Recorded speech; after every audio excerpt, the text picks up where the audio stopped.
Professor SUMIOKA's 1 Minute Philosophy. Hi, how do you do? Professor SUMIOKA, what is COGITO ERGO SUM? I think, so I exist. This is Descartes' principle, supporting rationalism. What's it all about? In the first half of the 17th century, young Descartes was always reading books. But one day, he found, hearsay was useless, so he traveled around the world, to experience things directly. But wherever he went, himself had come along with him. Then, he thought, he should examine himself, in the first place. To find a secure thing, he suspected all that can be suspected. This is, his methodological skepticism. First, since experiences he directly saw, may be illusions or fantasies, so they are unreliable. Next, mathematics indeed does not need any experience. But, if he misunderstands the law and the procedure, he every time makes a mistake, and never can find it. Nonetheless, if there were no subjects suspecting experiences and mathematics, then the doubts also could not appear. Therefore, as long as doubts appear, someone surely exists, who is suspecting it. What do you think? Some buy up so many branded goods, which have the name of someone else, but I wonder, if they have themselves, in the first place. Professor SUMIOKA, I got it well, thanks. Professor SUMIOKA's 1 Minute Philosophy. Hi, how do you do? Professor SUMIOKA, what is solipsism? It is the view, that, only I exists in the world. What's it all about? From the manifestation of doubts, Descartes deduced that, the existence of suspecting I, is certain. However, even though dreaming I, surely exist, as ever, the dream I am seeing, does not exist. Similarly, although I think, there are many things in the world, in fact, all may be just my dream. Therefore, what surely exists is, only I. This is solipsism. According to Descartes, suspicion is to think, the knowledge is not perfect. But any human being is not perfect. Nonetheless, we can doubt, because we have the standard of perfection, namely God. This is Descartes' proof of the existence of God. God is sincere. Therefore, as long as I obey God, my feeling and thinking are right, and things exist, that my feeling and thinking catch. Thus, solipsism is denied. What do you think? Everyone assumes his arbitrary God, and based on it, he insists, he is right. However, it is rather the extremity of solipsism. Professor SUMIOKA, I got it well, thanks. Professor SUMIOKA's 1 Minute Philosophy. Hi, how do you do? Professor SUMIOKA, what is mind-body dualism? There are two kinds of things in the world, entities by volume, and ones by consciousness. What's it all about? Descartes showed first, a thinking I, exists. And next, he proved with the sincere God, that, things I think of, also exist, as they are. However, physical things, like an apple and a body, exist by volume. On the other hand, mental things, like the intention of wanting to eat it, or, the feeling of the deliciousness, have strength, but no shape. Namely, things in the world, are divided, into two. Physical things with volume, in the outer real world, and, mental things without shape, in the inner mind world. Then, we cannot understand, how they interact.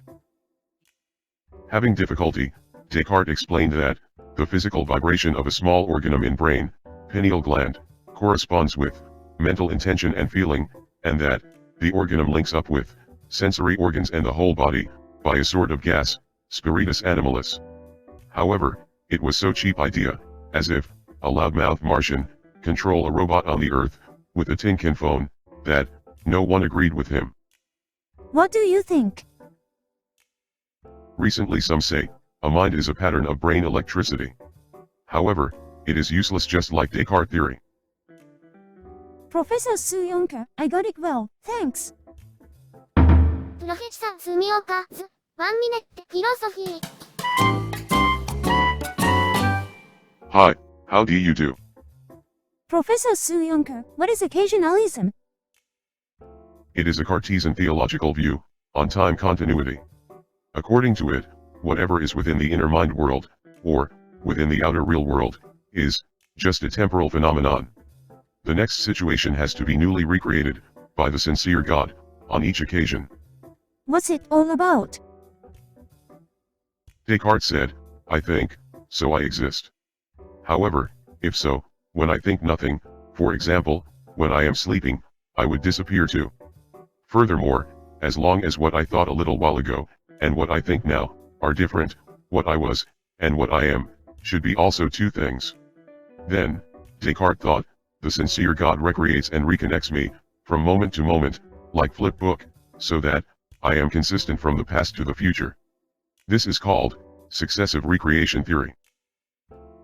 Galenx applied this theory to mind-body dualism.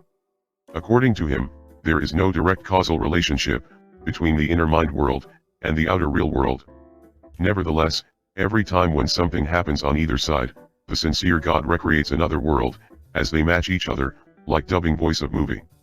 This is called parallelism. In addition, theologian Malebranche thought that not only any thoughts in someone's mind, but also even any substances in some corner of the real world, are all disconnected in pieces, and have no causal relation with each other, like multi-layers of cell animation or CG. Nevertheless, they seem to be consistent, because the sincere God will keep them so, by its successive recreation. Namely, everything reflects a part of God's thought, on any occasion, so, it is called, viewing God theory. What do you think?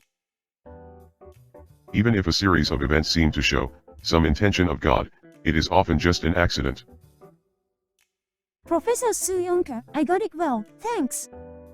Professor SUMIOKA's 1 minute philosophy.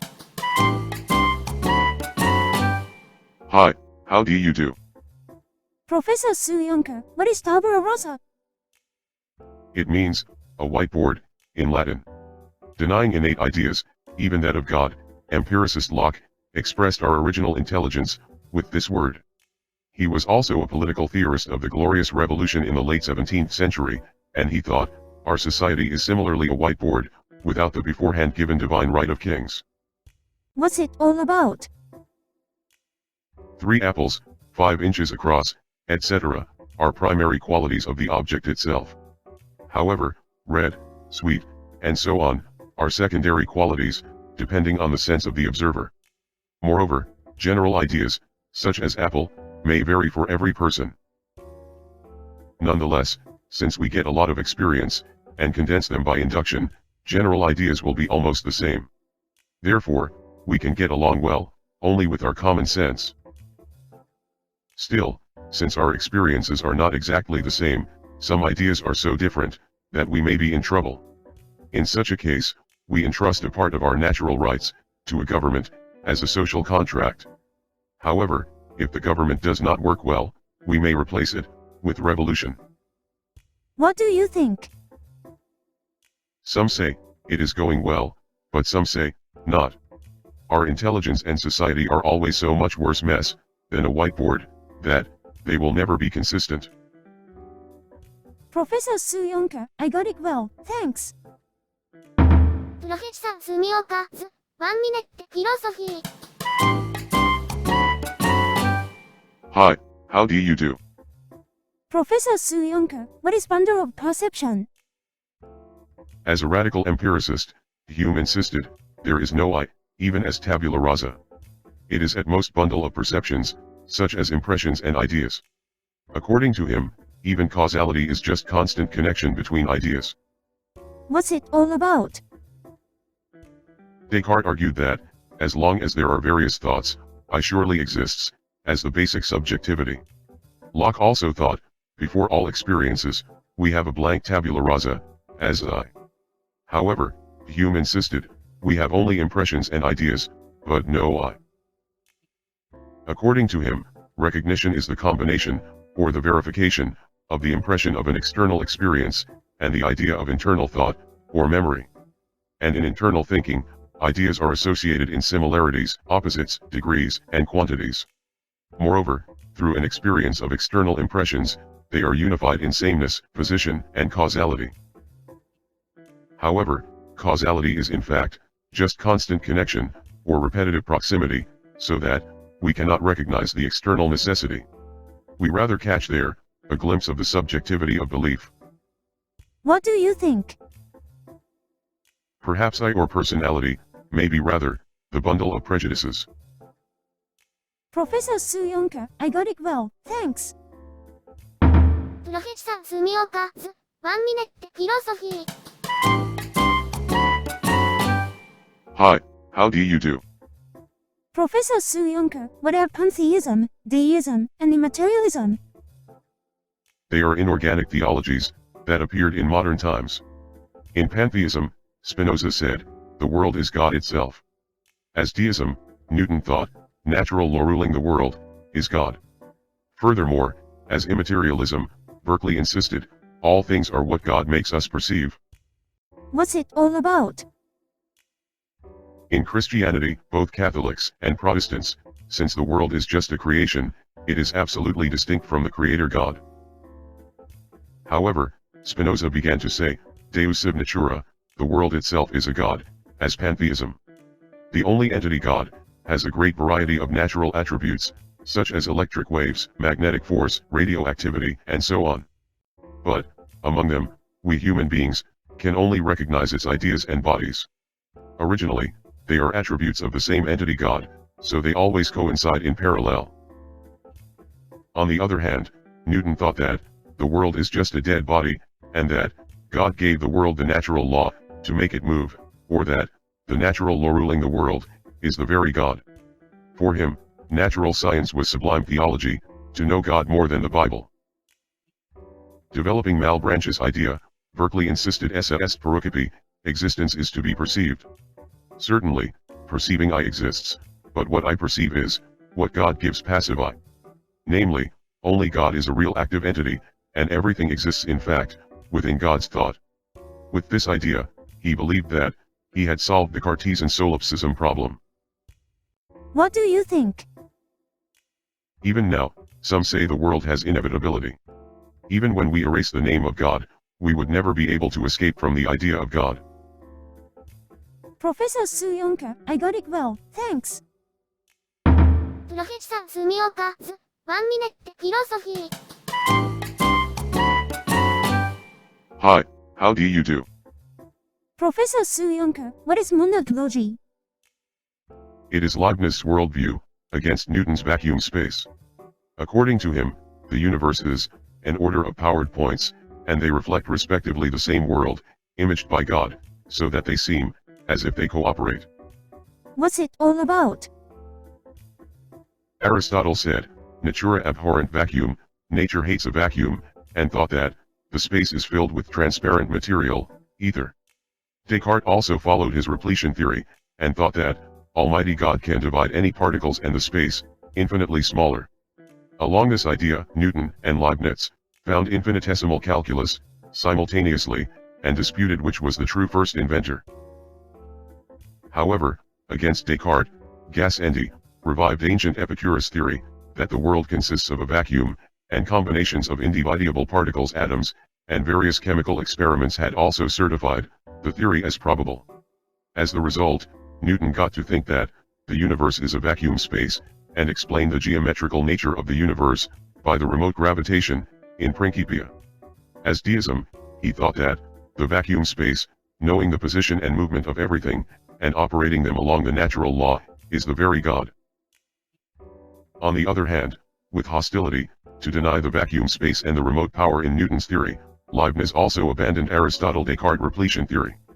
However, according to him, the universe is only a sort of order, and not with length, but with sets of discrete monads. Indeed, they are indivisible similarly to chemical atoms, but they are not particles, because they have no volume, namely they are just points, with independent powers.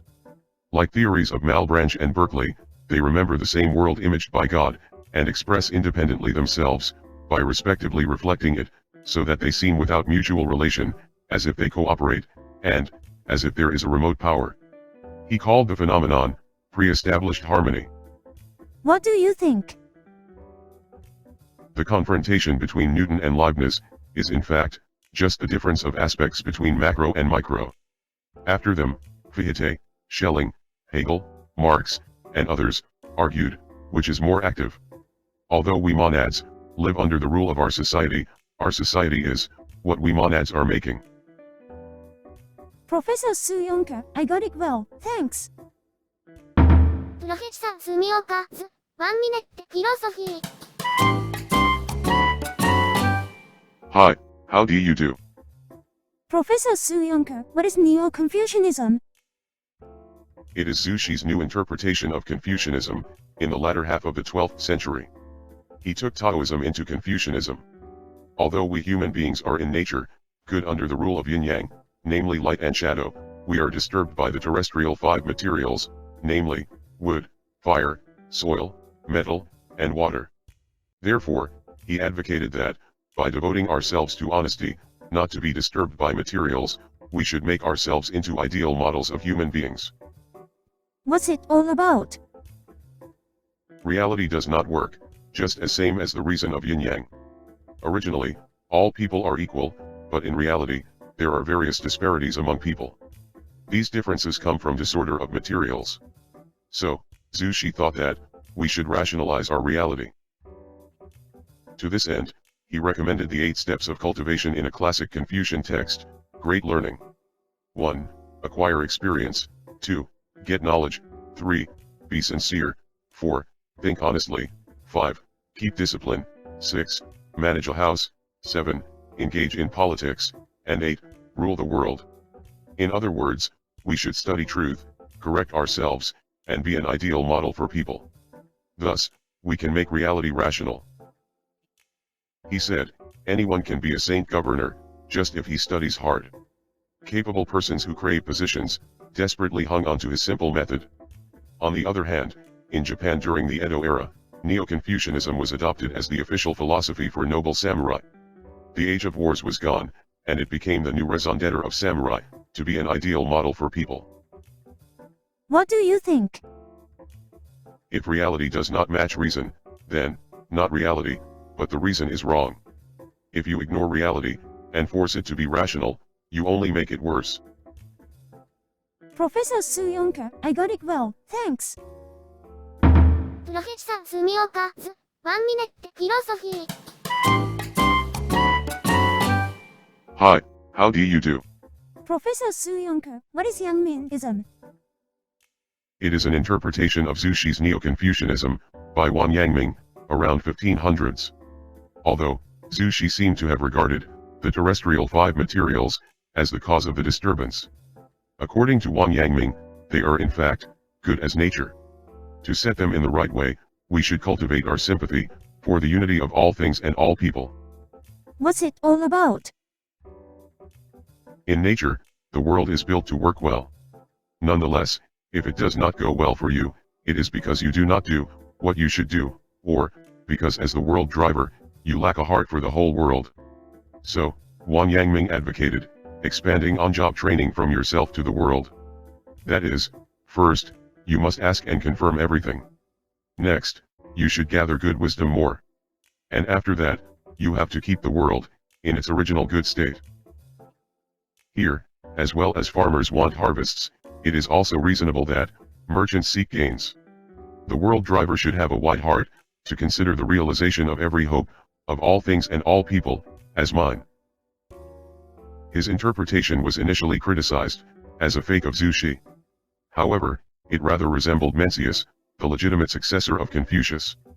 Therefore, some recognized it as more orthodox than Zhu's Neo-Confucianism, and the follower increased more and more. What do you think? Naturally, Yangmingism accepting diversity is more popular than Zhu's Neo-Confucianism, forcing universality. However, it is often hasty activism, urging execution without understanding. Therefore, it is sometimes shallow, fierce, and dangerous.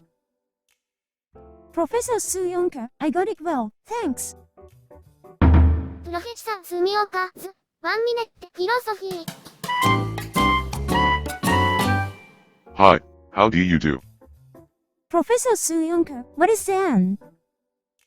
It is a Buddhist school that Indian Bodhidharma started in China in the first half of the 6th century. He advocated 4 holy phrases, namely, without text, realize the trad, view your mind, and live in truth. So, he recommended sitting meditation, zazen. Introduced to Japan in the 13th century, it uniquely developed as austere samurai culture.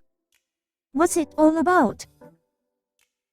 At that time, the scriptures were overflowing, and the monks were stuck only in learning and discussing those words. So, Bodhidharma dared to throw the scriptures away, and established Zen school, to acquire through Zazen training, the truth that ancient Gautama taught. The fact of the truth is never told in words. It is the nature of oneself and the world, so that we can acknowledge it only by facing our own minds, and then we will be able to live in the truth.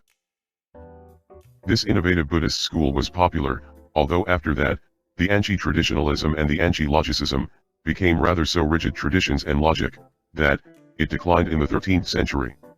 On the other hand, the Japanese original view of impermanence cleansed up the bizarreness, and the many emerging samurai accepted it. The political situation was so unstable, that samurai might be killed at any time, by a sudden battle and unreasonable treatment. Therefore, they preferred a simple life, where they regarded everything, even their own lives, as temporarily borrowed in the world, so that they would try to overcome the distinction between life and death. Thus, they asked for peace of mind, at tea ceremony, even on the bloody battlefield. What do you think? No matter how strict the training is, there is no Zen in the remote temples. We should find it, rather, in daily life in the world. Professor SUMIOKA, I got it well, thanks. Professor SUMIOKA's 1 minute philosophy. Hi, how do you do? Professor SUMIOKA, what is Bushido? It is the way of life of samurai in Japan. Based on their territories, they valued the status and honor of their own house, with their family and vassals, although they needed huge money, not only for combat, but also for status and honor, so that they were in fact rather managers than warriors. What's it all about? Whether large or small, every samurai is, originally, an independent owner of his territory. However, in the war era, they needed stronger lords, who guaranteed their territories, as favor. The lords also belonged to higher guarantors, so, daimyos and shogun reigned over the top of the hierarchy system. Samurai must reward the lord's favor with unpaid services. To execute the role, family and vassals of samurai united as a house. They always thought of their house first. Not the patriarch, but the executive council controlled it, and they sometimes sacrificed even the life of the patriarch for their house. In the peaceful Edo period, their services were heavier, because samurai were already excessive. To reduce their power, lords charged them with all sorts of troublesome works, castle repairing, road construction, travel accompanying, etc. Those services needed money. However, if raising taxes and squeezing farmers caused a riot, their lord took that as a chance to crush their house. So, samurai had to make efforts to enlarge their cropland and invent new products with their farmers. They also struggled to keep their lord's favor. They flattered and bribed his lord, but it took more money. What do you think? To keep their status and honor, samurai were bound by ideal norms, forced to get money, and lost their brave freedom, which made the whole society stagnant and rigid. I feel that modern society is also heading towards such a bad trend. Professor SUMIOKA, I got it well, thanks. Professor SUMIOKA's 1 minute philosophy. Hi, how do you do? Professor SUMIOKA, what is the critique of pure reason? It is Kant's main work. Against empiricism and rationalism, he explained, experience is limited to the mechanism of recognition before experience, and also rationality reaches less than the mechanism of reasoning before thinking. Thus, he revealed that we can never see nor talk on the ourselves, the world, and a God. What's it all about? For example, a space-time, namely here or there, before or later, is after all, just a subjective framework, centered on ourselves. Similarly, all and this, is and not, if and or, may and must, etc., are not concepts on our outside, but our own framework, that we give on objects and experiences. In addition, our reasonings are made, by analyzing the concept, or by integrating the experiences. Here, although we often use oneself, world, and God, to organize various concrete experiences, they never appear in our experience as objects, because these are just empty frame ideas too. These are so-called far horizons of our knowledge, and we know nothing about them, and no one can talk about them. What do you think? Kant's criticism was groundbreaking, not only in revealing the limits of philosophy, but also in discovering, there is something impossible for any exertion. In fact, immediately after him, mathematics proved that, we never have, a solution formula for, equations of fifth order or higher. A never-give-up spirit, that, man can break any limit with his effort, is now, too primitive. Professor SUMIOKA, I got it well, thanks. Professor SUMIOKA's 1 minute philosophy. Hi, how do you do? Professor SUMIOKA, what is the practical reason? It is an ability, not to recognize what it is, but to think out what we should do. Since ancient times, philosophy has been a subject, to recognize objects correctly, but after Kant, modern philosophy has changed drastically, to the practical one, to behave ourselves, and to realize our ideals. What's it all about? Kant's critique of pure reason, revealed that, we cannot recognize ourselves, the world, and a God. Just at that moment, even the status system and the feudal system, that we had regarded as natural and absolute, were broken down, by the revolutions of the US and France. Here, what we should be, and what world we should make, are left to us, as our freedom. In other words, we can be anything, and we may make any world. So, we may not spend time in vain, discussing what is I, or what is the world, as bystanders. We are, the very parties concerned. However, as well as the cognitive reason, the practical reason will never succeed, without rationality. In addition, since we cannot recognize ourselves or the world, how could we connect both, and bring real happiness? But Kant says, that is the very reason, we should have the belief of God, who unites morality and happiness. Namely, there is faith, over the limits of the practical reason. What do you think? To be happy, you must make reasonable efforts, and climb the stairs. However, the last step to happiness, is absolutely lacking. This last jump requires a bet, to believe in God or yourself. Professor SUMIOKA, I got it well, thanks. Professor SUMIOKA's 1 minute philosophy. Hi, how do you do? Professor SUMIOKA, what is German idealism? It is the thought of Fichte, Schelling, and Hegel, in the first half of the 19th century. They insisted that, what is truly real and active, is not individual people, but ideas, that rule them. What's it all about? Kant showed that, beyond the limits of the cognitive reason, there is the practical reason. What we should ask, is not what it is, but what we make with it. Fichte viewed that, the way to answer, namely how the person overcomes difficulties, as his practice, is its personality. Therefore, it is rather self-establishment. While in Fichte, reality is always against I. Schelling argued that, reality and I, are originally continuous, in quality. They are just both poles, of the divine identity. However, as Fichte said, individuals, certainly will establish, each personality within it, and furthermore, deny the original divine identity. Although their existences as ever belong to it. Therefore, they should return and unite again, into the divine identity, through arts or aesthetic geniuses. Hegel turned Schelling's theory, upside down. Rather abstract and monotone ideas are, active subjects. And, they will produce, various concrete realities, within themselves. However, all the realities are contrary to expectations. So, ideas learn realities, and grow up. This way is dialectic. And thus, the world reason develops, historically and spiritually. What do you think? German idealism is the very thought of the revolutionary era. People who had slept in the nation awakened as individuals and defeated the old country. But a new one absorbed them again. People thought they had done it themselves, but in fact, they were just made dance by the era. Professor SUMIOKA, I got it well, thanks. Professor SUMIOKA's 1 minute philosophy.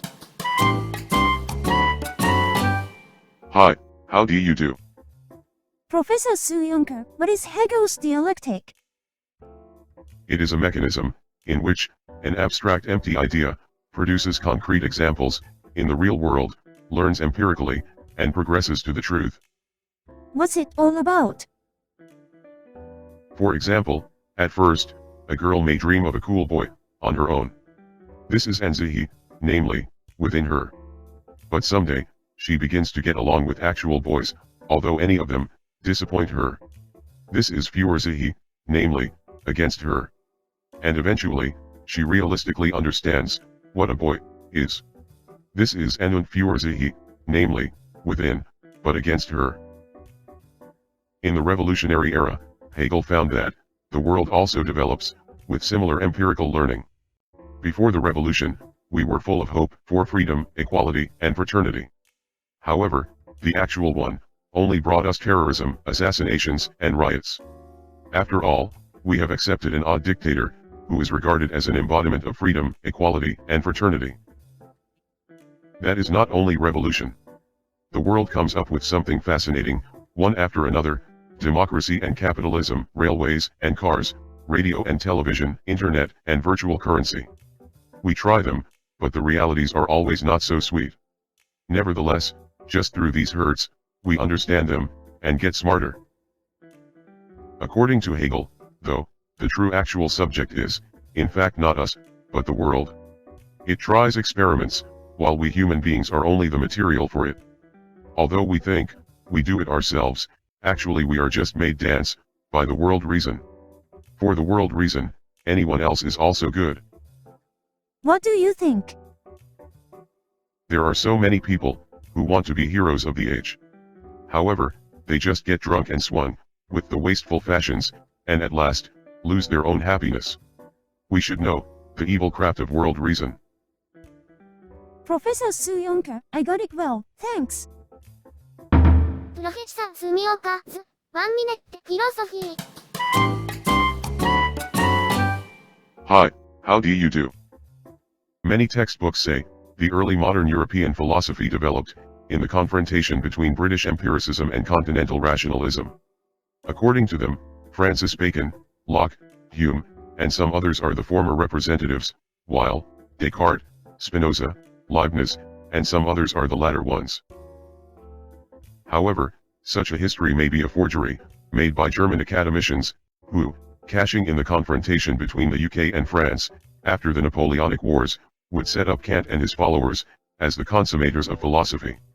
Indeed, Kant praised himself as the mediator between empiricism and rationalism, with the invention of experiencing reason, but does that mean that antecedent philosophers opposed themselves, divided into the British and the Continentals? Although early modern Europe had begun the absolute monarchies, scholars all spoke, read, and wrote in Latin, by remains of the church system, and often traveled and interacted. They had little sense of belonging to their state, and they moved to and worked for any lords, who gave them the warmest reception. Therefore, their confluent relations were not so simple.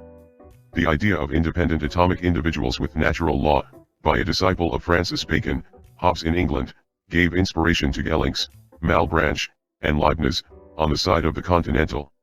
As well, the assumption of God's coordination by Descartes was taken over not only by the Cartesians in France, but also by Newton, Berkeley in the UK, moreover Kant and Hegel in Germany. In the first place, the monotheism of Christianity was derived from Oriental absolute monarch. On the other hand, capitalism and the Industrial Revolution of Europe have spread all over the world. Thoughts have no border. To prepare for the next ages, we have to greedily learn various ideas of the all over the world, like the early modern philosophers.